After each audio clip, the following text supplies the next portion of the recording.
That's a good thing. Okay, did you get a little recording in progress thing that you have to click yes? Yeah, I did it. Okay, welcome Liz Craven to our podcast. Thanks heaps for coming on today. Thanks for having me. So Steve and I are going to talk to Liz a little bit of what she's been doing with her career. She's had an awesome career in powerlifting. It's still going on. And we're just going to run through some different types of things that Liz has seen in the powerlifting industry and how that's evolved with her, and talk about where she thinks powerlifting's going. So Liz, tell us a little bit about how you started powerlifting, when you started powerlifting, and what it was like back when you did start. Well, when I started powerlifting, I didn't actually even realize powerlifting was a sport. I was doing CrossFit, and I thought I was really strong, but I couldn't even squat 100 kilos back then. And I was training up because I got to regionals in Australia, and I was trying to get up to regionals again, but I got pregnant. So then I was trying to train up to get back to regionals, and I met a guy called Pete, and he was actually a strength coach, and he started teaching me how to just do squat, bench, deadlift. And he was a West Side coach. I don't know if you've done, you would have heard of Westside. Yeah.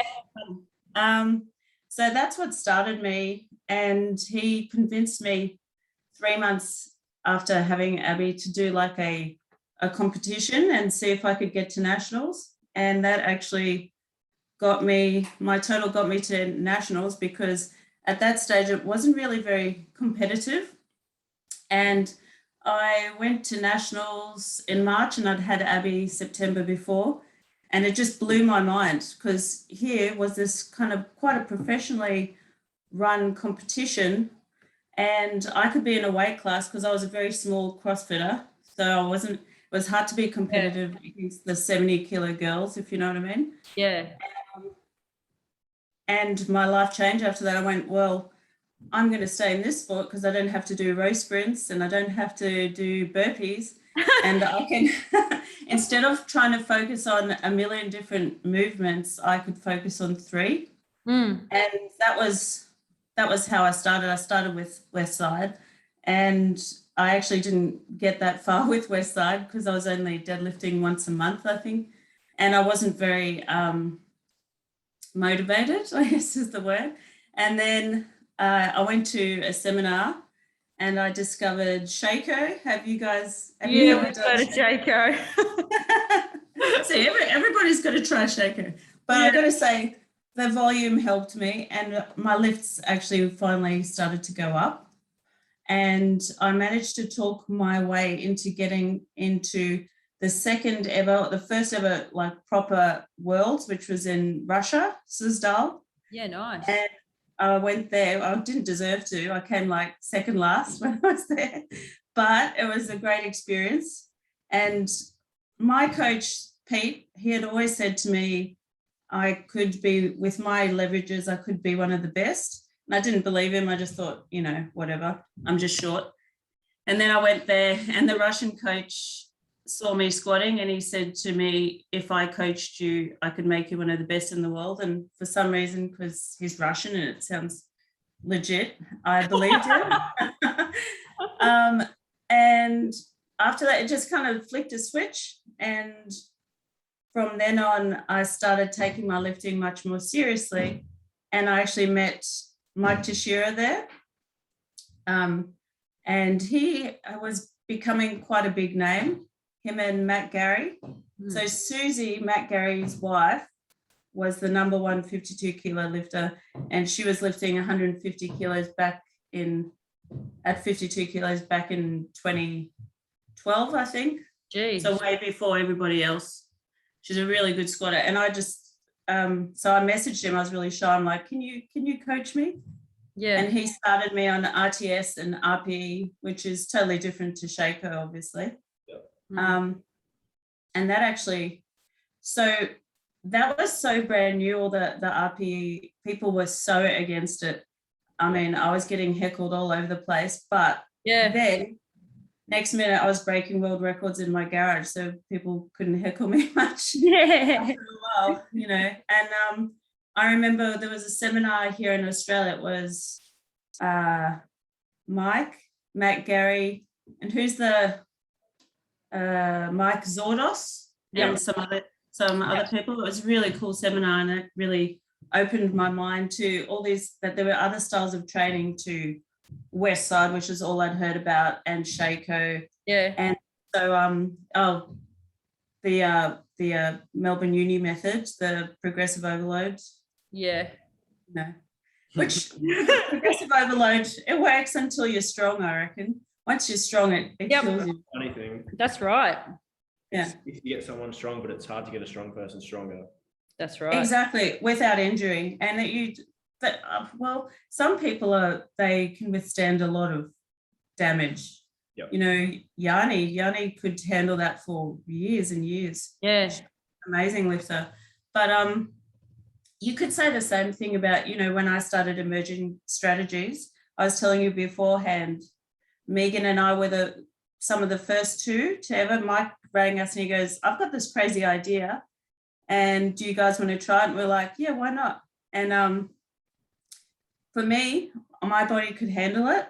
For Megan, it was too much, the amount I was doing. Yeah, I remember years ago watching both you and Megan, and this was like 5 years ago, doing that. And I remember you doing really well, and Megan constantly posting on Instagram that she was sore. Yeah, she was. You know, we used to start a session, and I was in pain too, but we're both very stubborn. So an hour in, we'd be talking. After an hour, we couldn't talk. We were in so much pain. Really? I'd be lying on the ground between squats, and that was not the problem with the program then. That was the problem because I'd been taught to arch my back and look at the ceiling when I squatted. And maybe for Megan, she had to go to a lot less volume, and then she's been able to be pain-free for a long time. But that emerging strategies was interesting because you learnt a lot about each individual athlete. Yeah. You know, and you learnt pretty fast. Yeah. And in the end, I was doing twice the amount most people were doing. And that was probably just because I was very stubborn and I didn't want to go backwards. Yeah. And that's something I've learned, though. You don't have to be destroyed every single day, you know, to make gains. And at this stage of my career, I cannot do that to myself anymore. Can you tell us a little bit about, like, I know Steve knows, but I actually haven't really looked at emerging strategies much. Can you tell me, for like the coaches listening out there, like what is this emerging strategies about? So the way that we did it, we were given the same. So I was given the same day 1, day 2, and then I repeated it. So it was double frequency. In the end, Megan was given 3, I think it was singular frequency, but it was 4 days. And we repeated that same week over and over until our numbers started to go backwards. Yeah. So we were building momentum up, and then until we're hitting our top numbers, and then based on RPE, if possible, but it's hard to not let your ego do the talking sometimes. Yeah. Which I may or may not have done. And so that you repeat it and repeat it. And then when you realize that you're going backwards, you do a washout, which is when you totally change the strategy. So you're 4 to 5 weeks. Like I could go, I think 5 to 6 weeks. Megan could go 4 weeks. Yeah. And then needed a washout. So we started to learn that about ourselves. Then you would totally change. So you'd go maybe 5s, then wash out. Then you'd go to 3s, then wash out, then doubles. And so I got to a point where I knew that if I did a top single at 8 with doubles, I could peak in 3 weeks. Yep. You know, and I probably still to this day could do that. Yeah, because, right. Yeah. Oh, that sounds cool. And pioneering then, really. It was. I love Mike. He really thinks outside of the box, and he's always thinking of new strategies. Like he's never happy. He never goes, this is the best way, I'm going to sit down and rest and that's it. Yeah. It's been a good career. He's always thinking, you know. I'm glad you chose Mike over the Russian coach then. Me too.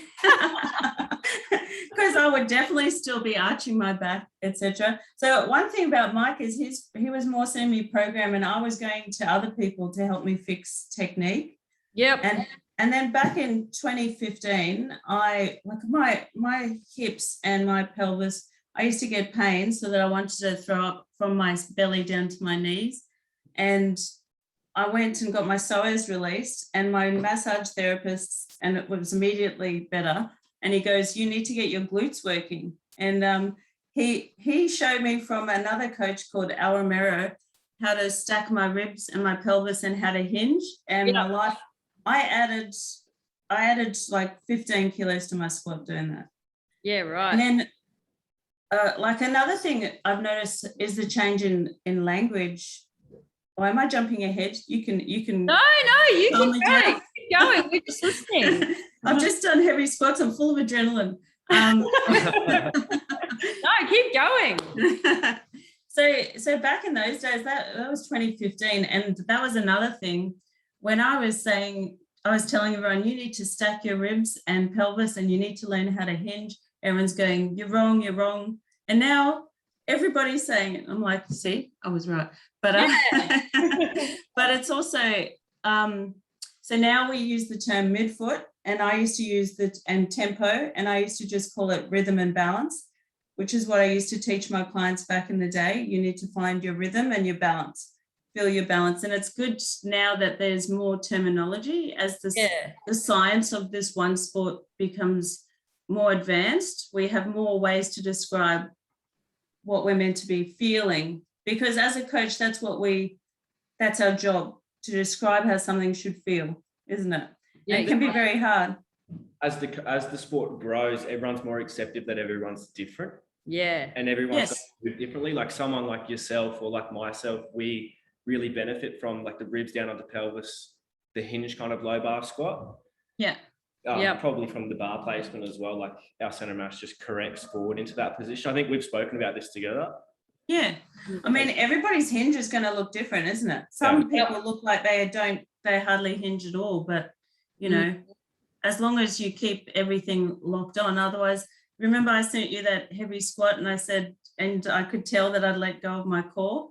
Yeah. My back arched. And I was like, damn it. But it's hard. When you're practicing squatting, you're trying to teach yourself a habit. And so you practice so that you don't have to think about it when you're under that heavy weight. But sometimes it doesn't work. Do you think that your experience with emerging strategies with you and Megan would have been different if people were a little bit more on top of technique a few years ago? Yeah, I mean, I think, for me as a coach, I think our number one job is to teach people correct technique first. Yes. Because then we're going to give them their best chance of injury prevention and not being in pain and being an efficient lifter. Your lifts will go up. But back in those days, it was more like, it still can be like you go to the gym and you should flog yourself until you cannot lift anymore and then go home and try and recover. And then you go back to the gym, flog yourself, and it doesn't matter how you get it up. You just got to get it up. You know what I mean? Yeah. Whereas these days, I think these days as lifters, we try to take pride in how our lifts look at the same time and feel, rather than, just trying to move as much weight as possible. Because if you fix that foundation, you will be able to move as much weight as possible. That's my view. Definitely. Did you have anything you wanted to ask about the RPM percentage stuff? Kind of like a timeline of which way you went. I'll be interested to hear. I know I've read some stuff on like what you and Mike done. Mike's done an article on you. You probably know, obviously. Yeah. No, how dare you? I remember reading that this article. The way that your training was, and that was really mind blowing for me how individualized it was back then. And I was like, as a coach, because I was only just starting, then I was like, wow, like it really made me think of how different everyone's going to be in their programming. That's so true. And when I first started, I didn't really deload very much at all, because the idea was that the RPE should deload you. but human nature is not like that. We don't, I like to just see my progress going up 2.5 or 5 kilos. And so I ended up being, sometimes instead of peaking right, I would peak too early or that kind of thing. So I think it was must have been 2015 we started Emerging Strategies. Is that what you remember, Steve? Yeah, it was. Yeah. I remember it something like you would run like 2 or 3 days, have a break, and then literally do the same thing again. Exactly right. Yes. Yeah. Yeah. And what I found is, like you and I have spoken about as well. So the first day 1 and day 2 were almost like a practice. Yeah. And then I would always hit heavier on day 3 and day 4 and with better technique. Yeah. I Those think singles at 8. Like with programming stuff, especially tapering into a competition, everyone's still of the mindset that we need to like really dial back that last week or 2. Yeah. Whereas I think like you saying that there, like you get better as the week goes on. Yes. Like why are we still, or some coaches still telling people just to rest for a week or do almost nothing? Like obviously if the trend is happening that each week you're stronger at the end of the week, then keep going. Yeah. Why pull it away? Yeah, I agree. And my deload is often only maybe 2 days. Yeah. You know what I mean? So I'm still lifting heavy on the Monday and probably Tuesday. And then maybe I'll do it like up to do my warm-ups on the Thursday, then go. So, it's still heavy. Yeah. And I often keep my bench volume up for that last week, just because the bench I find goes downhill fast. Yeah. If I travel too, I need to get some heavy weight on my back as soon as possible, just to get myself back able to deal with that with my, mentally. Yeah. Yeah, for sure. Did Emerging Strategies, were they strictly RPE or did they use percentage drops or anything like that as well? So the RPE was in that top single. Yep. And then you took a percentage off based on the RPE of that top single. Yep. Cool. So that would tell you what your 1 rep max for that day would probably be, and then you based it off that. Okay. So what led you going back to percentage? Because I know you've gone back and forth in the last few years. What's made you go back to percentages after doing RPE for so long? I just wanted to test out a few different styles of training and just see other people's methods, because I did RTS for would be 8 years. So so long. Yeah. So I just kind of needed a change and see, but I still use RPE. So if I do have a percentage based set, I will say what the RPE is. Yeah. And sometimes if I feel it's too easy, I'll sneak another set in to try and be the RPE that I've been asked to do. But also what I like a little bit about this is, like, I knew I had a heavy day coming in this morning, so I got myself ready and I could mentally prepare in a way similar to a competition. Yeah. So I could go in knowing I've got to hit this. And after I did it, I knew I actually could have gone heavier, but, I practiced that mindset of being in competition, because after I did the lift, I even got prickles all over my skin like I do at comp. To get that adrenaline feeling. And I used to do that with RPE 8, but now that I am quite strong, it's that single at RPE 8, I don't know if I could trust myself without somebody telling me tell me what to lift. I'm sure I'll go back to doing RPE again in my career because I enjoy it. But for now, I'm testing out these waters and seeing how it's going to go. A lot of my program is still RPE. So you're doing percentages right now and just reporting your own RPE on top of that? Yes, but only 2 of the days have percentages. Oh, okay. So a bit of a mixture. Yeah, a mixture, which I like. find trends with the athlete as well for like yourself. Find what's happening. Like if you can send back the RPE, then they're going to know what you could have done. Yes. Yeah. And it depends on the athlete. I mean, RPE can be tricky too, because if I've psyched myself up hard, that single at 8 will look much easier than if I go there and I haven't put any effort into getting myself psyched up, you know. So to get a good RPE, you need to put effort into the preparation for that day. Yeah. Sure. Especially something, like an 8 or 9, and then your back downs are going to be rough. You got to really, really pull back and auto-regulate hard. Oh yeah, that I hate back downs. That is like, I love top sets. They are fun. Back downs hurt my feelings so bad. What gets you stronger? Why do you think that is? Do you think you might have done a cheeky overshoot on the top single? Is that why you hate the back downs? Probably, and maybe I'm just lazy. I don't think so. I just do it for Instagram, and I'm like, that's a good single. So tell us about some of the strategies that you've seen, or the trends go in and out of the industry that you may not thought that have been ridiculous, or some that have been really good that you've thought are the best. Such as trends? I don't know, like, has there been any trends? You know how, like you said, that you were taught to squat with your shoulders back and down and looking up. Has there been anything that you've trialed in your training that you've just gone, I'm never doing that again? Doing heeled up bench and doing my deadlifts with the deadlift bar. When I don't do that in competition, that was ridiculous. Why did I do that? Wasn't that just recently?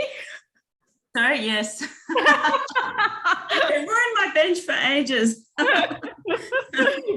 And going from the deadlift bar to a normal bar, that is heartbreaking. Nobody needs to go through that. Yeah, the way you deadlift, definitely. I've used a deadlift bar once in my life. You both deadlift very similar. I was like, Did you find it easier or harder? I found it easier. Yeah, it's easier off the ground, but I find that I get pulled forward halfway up. From the whip. I locked out something stupid ages ago, and it just snapped off the floor, and I like fell forward and moved that fast, and I was like, I'm not touching that bar again. This is a lie. I know, it breaks your heart going back to the elite. Keep going. I'm just trying to think. I thought that the squat every day was probably ridiculous, but you know, some people seem to get strong from it. Did you remember that? When you were doing emerging strategies, were you coaching yourself? So when you were back with Mike? Oh no, I was with Mike the whole time. I mean, were you coaching? Did you have clients? Yeah, were you? You know, I was mostly doing a variation. It was kind of 5-4-3-2 deload, that kind of thing, because only I have given it to a couple of my clients that are more advanced. Yeah, but I just get worried because I did see what happened to me and to Megan, and I would rather have a healthy client and have them enjoy their training, because I wouldn't say I was enjoying my training. I was enjoying the fact that I was getting strong. Yeah, and there's a difference there too, because you wanted to be the best in the world. So yes, wanting to be the best, I had that motivator. Yeah, you'd eat dirt for it. So I would, and also I was doing squat, bench, deadlift, and accessories 4 times a week with heavy singles at 8. So that's like doing a comp 4 times a week. Wow. Yeah, I know. That's what that grey hair is. Deadlifting 4 times a week. I was deadlifting 4 times a week. Jesus. Okay. I know. And no wonder you couldn't figure it out. I was pause deadlifting. I think I did a pause at 180 one time. Brutal. That's so good. I know. It was like it worked, but I was mean to everyone. You're mean to everyone. I'm surprised I'm still married. Well, you can tell that Leon really loves you, because he was coming out and spotting you every day, right? Yeah, he was spotting. I called for him today and he was late, so he came halfway through my set. Lucky I didn't die. How is what you've learned from all different coaching styles? Because I know you've done lots of different programs in the last couple of years. How have you? What do you do to translate that over to your clients? So like I know myself, I kind of just pick and choose little things and I'll trial. What do you do? So with my clients, you mean from different, so most people that I coach from, I will get different cues from, because I mostly do face-to-face clients. So my main job is to communicate right there. And so from you guys, I've learned some good cues, which has been very helpful. And I've had cues from Sebastian and other people, Al Romero, who got me to Hinge first. So I taught a lot of people. So technically, I've carried over a lot of stuff. I've mostly done RTS style programming for a long time. And then if I had a group, I'd started them, if they were real beginners, with like a progressive overload, just so they could see themselves getting better each week, get addicted, get hooked, and then I'd move them off to more advanced programs. Yeah, cool. And tell us a little bit about your gym in Canberra, because there's only, how many powerlifting gyms are there in Canberra? 3? So there's Burleigh, there's the Strength Syndicate, there's mine, and there's Ultra. And then there's some other ones which are athletic style. Ultra and Burleigh would be more the GPC, and the Strength Syndicate was PA, and Real Fit. Real Fit is a powerlifting gym that started the APU, running the APU comps. And mine is more just a studio where I run small groups, and it's everybody is being coached by me when they're there, and they get, so I can give them RPE from when they're actually still a beginner and tell them when they're hitting their RPE, which is good. They start to learn how it feels. And then I have a couple of comp squads as well too, and then I also do online coaching, Zoom, all that kind of thing. Nice, really good. I've actually found the Zoom to be pretty good, because you focus. All you can do is, you're not spotting or anything. All you can do is focus in on their technique and their shape, and then you can tell them what to do to make their shape more efficient or stronger in the lift. Yeah, it's definitely changed the industry. We're doing a lot of Zoom, as you know, as well. Yeah. It's definitely changed the industry with how much reach you can have with the clients, changed the online surface, that's for sure. Yeah, the other day I changed my Instagram description to global, because now I can coach globally, and that's something that COVID has done for us, and I was actually training or coaching out of a heavy lifting gym in Canberra, which had a lot of Alico, etc. And that was in the last lockdown, and that forced, I just didn't want to go back. So then I found the studio and I went, I'll get that. And everything's gone from there. You've had a lot of clients that have been with you for a really long time. Is that right?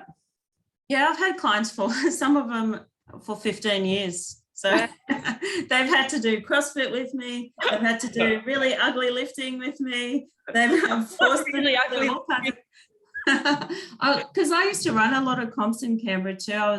I used to run comps with money, prizes, and all that sort of thing. Yeah. But yeah, it's a lot of work though.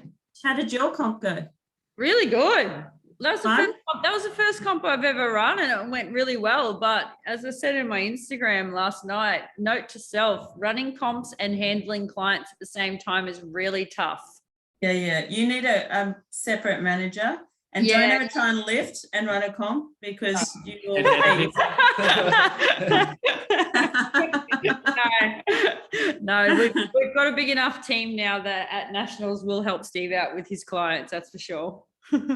That's another thing, because I've spent so much time actually coaching people at competitions. I've learned a lot from when I've been at Worlds, like how to run athletes at a comp, get yourself the most efficient kind of run, and have a bum bag which has like chewing gum, lip balm, like ammonia, chalk, extra chalk. Always take extra chalk, all that kind of thing. A pen, yes. How many comps you rocked up to and forgotten a pen? I have. I know, you got to have even more than one pen. And then make sure as soon as you get those attempt cards, get them to sign it and write what could be their second and third attempt. Write it down so that you don't write something wrong. So for like all the coaches listening, because there will be a lot of young coaches listening to this podcast, what are some tips that you could give them in order to keep clients for 15 years? Well, don't try and be anyone other than yourself, because my clients, they stay with me because they like me, and I have led them through some horrific workouts. They've been with me when I've been pregnant, and I had a bad habit of slitting my pants every time I tried to demonstrate a squat, and crying in the middle of sessions. And they still stay with me because they like me. And for emerging strategies, so I can rant, I can be angry and all kinds of things, and I can be silly, and they like that because they know I'm not trying to be anything that I'm not. And I do my very best to always keep learning and give them the best possible knowledge that I can. I don't say that I have the most knowledge, and I cannot talk very scientifically. That's not my domain. And if I try to, it's just going to sound fake on me. So I am good because I can take that and simplify it for my normal human clients and communicate. I'm a communicator, translator. I think you just knocked it all on the head. So just being a really good person. I think one of the things that we do too, as well as what you do, is try new things. Yes. And explain to the clients that we are trying new things. Because people like that. People like that you're learning. They get excited by it. And I actually taught Sarah the other day. I taught her this new bench thing that I've been doing, that I got my lifetime PB, everybody. Steve's been working with me on my bench and because for so long we had to get our feet as far back as possible. Yep. And right now this new method is feeling amazing. So I'm able to share it with my clients, which is, thank you, Steve. And thanks, Kelly. You're welcome. You're very welcome. I could get 88.5 on the platform, right? I could if it's a record. Yeah, you're going 90. Aren't you going to go 90 on the platform? I was pretty sure that's the goal, isn't it? I better. So tell us, I know that we haven't had any comps at all, and yourself, you haven't competed in a while now. Tell us next year what it's going to look like for you when we're all COVID free. What are the goals? What are we going to do? So hopefully there is a comp here in December, we'll see. And I should be able to hit some of my best numbers there if my weight cut goes all right. Mm-hmm. Then I don't know what APU is doing for next year, but that should be enough to get to Worlds. And then I will try, and if we're allowed out of Australia, to go to Worlds again, because I'm a Masters lifter, but my numbers will still put me in the top 3 right now. I'll have to wait and see after Worlds this year. So that'd be good. Nice. I think, what have you noticed differently with TSA and also the other week testing? What was behind that? I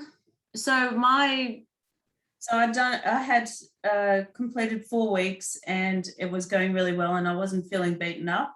So it was my deload week. So he said, let's go for it. We're far away from any comp. Let's do an RPE 9. And so I went for it and I slightly overshot my deadlift, but the rest were really good. So I guess it's to see a base of where I'm at right now to see. And it's also like, it gives me belief in his program. So I think that is a good thing to do. I like to every now and then let people test out just so they can see that they've progressed. And then they buy in, you know.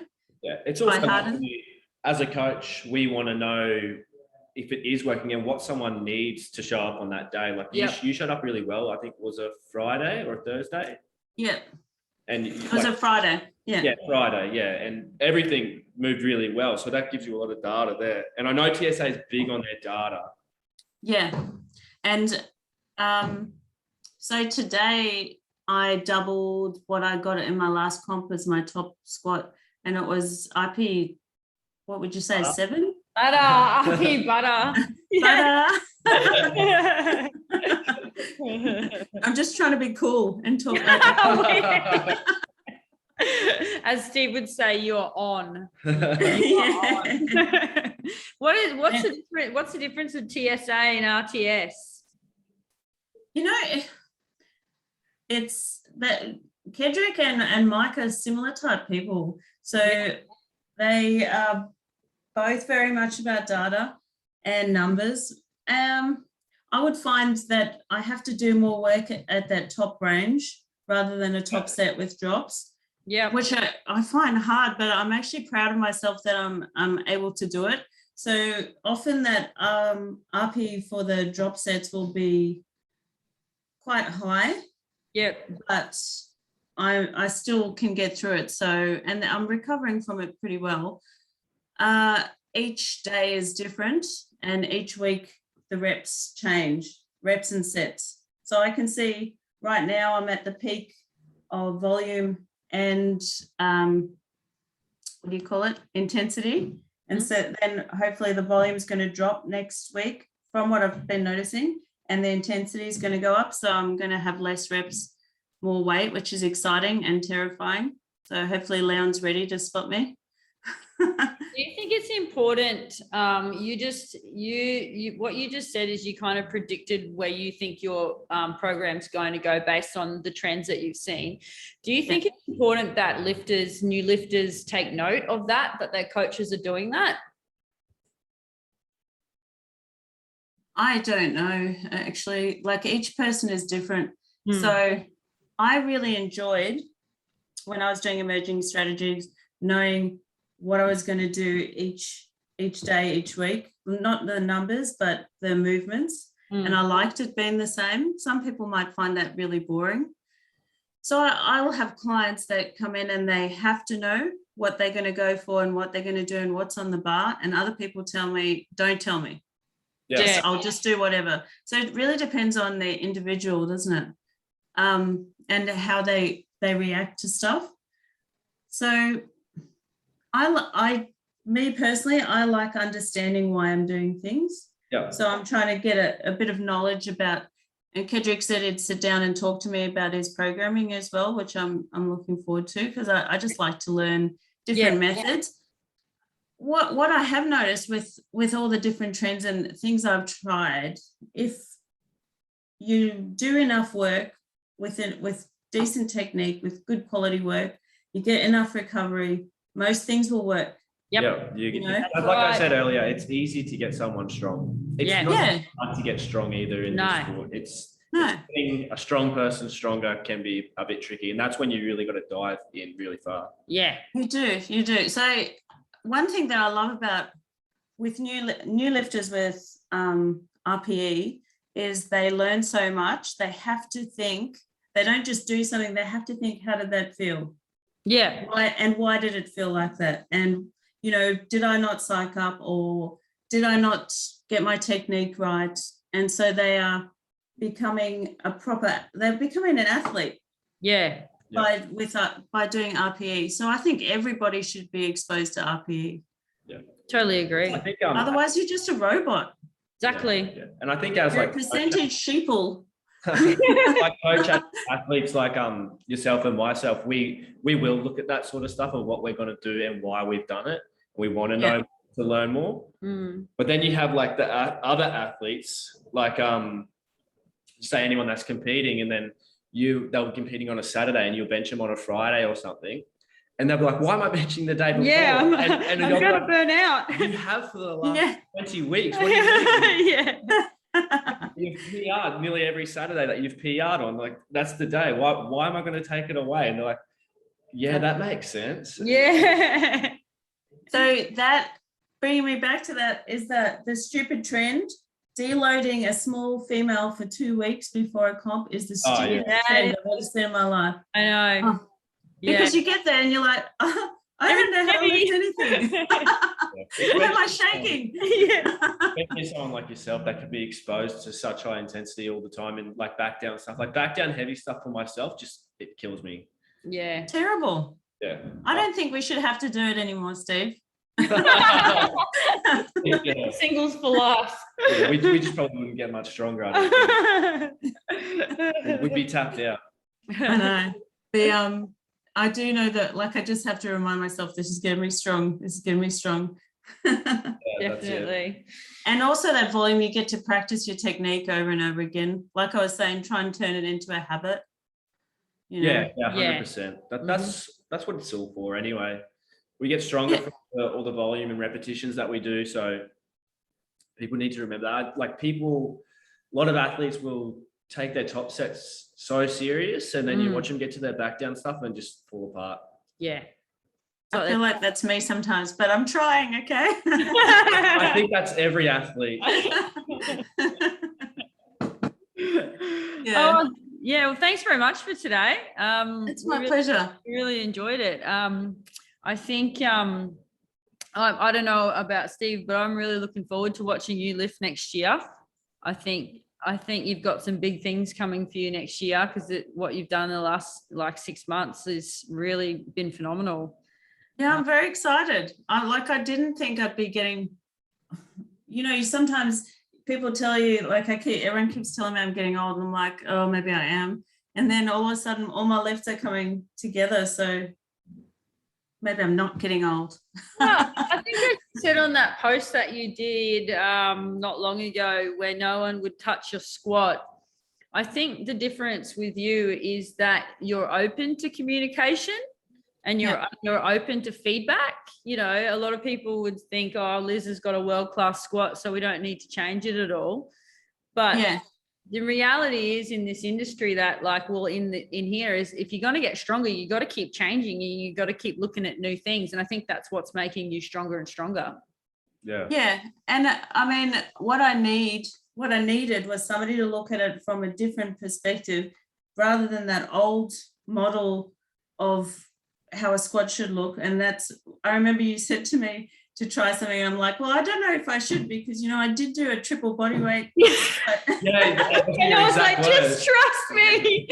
And I went, all right, I will. And it's going well, so there you go. Yeah.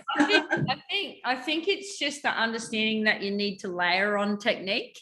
So for you, it was really important that for me, let you go and do this and get your comp squat back up again, and where you feel really comfortable, and then layering on a new layer of, like, hey, let's look at that shift again and go back and visit it again.